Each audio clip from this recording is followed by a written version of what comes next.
Carlos Alcaraz reflection on facing Djokovic. If I think about what he's achieved. Spanish tennis player Carlos Alcaraz commented in the press conference following his victory in the Australian Open round of 16 that if he were to dwell on all that Serbian Novak Djokovic, his potential quarterfinal opponent, has accomplished, he wouldn't be able to play the match. I try not to think about everything he's achieved. If I think about all he's done, I wouldn't be able to play 24 majors. The most weeks is number one. I focus on believing I can beat him knowing my weapons. Let's play and believe. Explained the Spaniard, who will arrive fresh for Tuesday's clash after his British opponent, Jack Draper 15, retired, following the second set due to hip issues. In the quarterfinals of a Grand Slam, you face the best in the world. If it wasn't Djokovic, it could be someone else ranked high. Playing against Novak won't change anything. It would only be different if it were a final.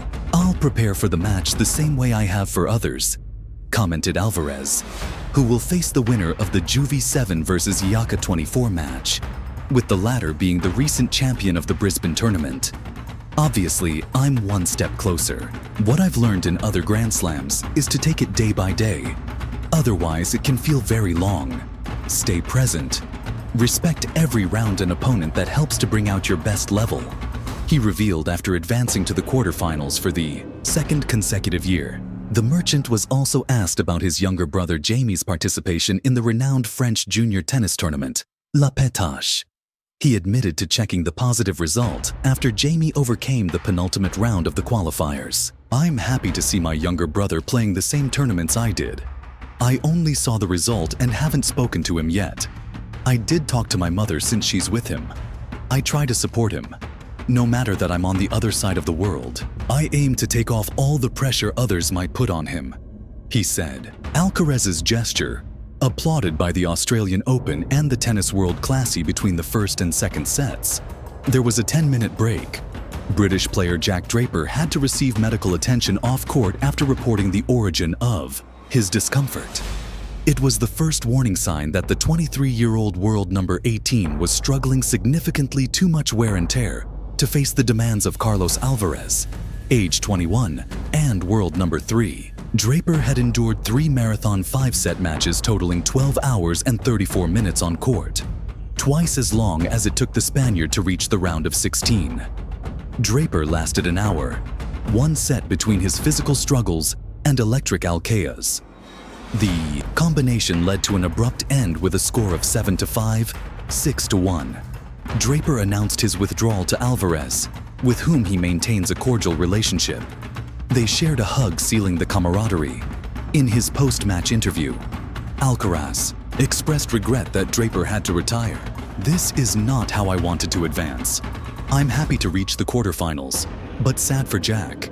He's a good person and didn't deserve to get injured," said the Spaniard, whose gesture was quickly applauded by the Australian Open on their official social media channels. "A classy act," the Grand Slam declared, echoing the tennis world's widespread sentiment, which quickly spread across social networks. When signing the camera post-match, Alcaraz wrote a message to Draper: "You'll be where you deserve to be. Get well soon, Jack." A heartfelt note of encouragement for Draper, who was on track to becoming one of the top players. Unfortunately, injuries have often slowed his progress, and this time, his accumulated fatigue risk causing more severe consequences. Carlos Alcaraz has equaled his best result at the Australian Open, the only Grand Slam missing from his collection. He's chasing it next Tuesday. He'll face Djokovic in the quarterfinals. The torture of Carlos Alcaraz forces Jack Draper to withdraw. Carlos Alcaraz advanced to the Australian Open quarterfinals after defeating Jack Draper, who felt a toll of the 12 hours he'd spent on court this week. After losing the first 2 sets, Draper chose to retire rather than prolong the agony against the mare. To compete against Carlos Alcaraz, one must be at 100%. Even then, playing against him as a daunting challenge. Facing him without being fully fit is practically impossible, as Jack Draper exemplified. The Briton entered the round of 16 after over 12 hours on tour and 15 sets played, which ultimately caught up to him against Alcaraz. While Draper held his own initially, His physical limitations became apparent, and by the second set, he was unable to compete and retired with the scoreboard reading 7-5, 6-1.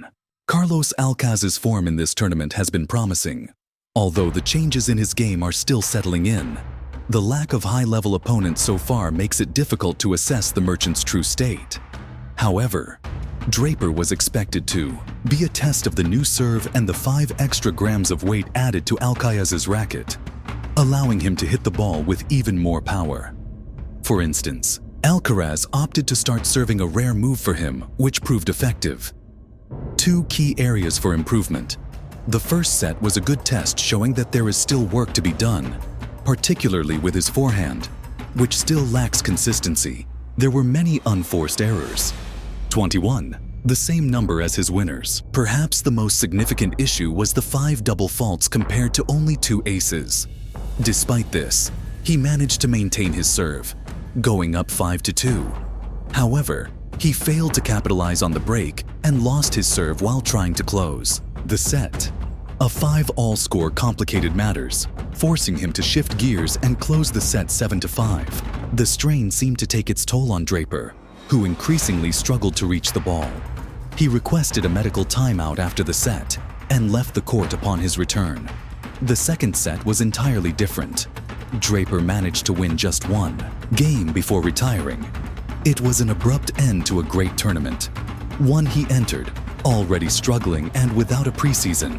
For Carlos, this means advancing to the quarterfinals, his best result in Melbourne, where he now awaits the winner of Djokovic, versus Hekla. If you enjoyed this video, don't forget to subscribe and leave a like here at Tennis Zone. We're dedicated to bringing you the best content for the best audience. We offer in-depth analysis, exclusive interviews, and comprehensive coverage of everything related to the world of tennis. Join our community and be part of the excitement of the tournaments with us.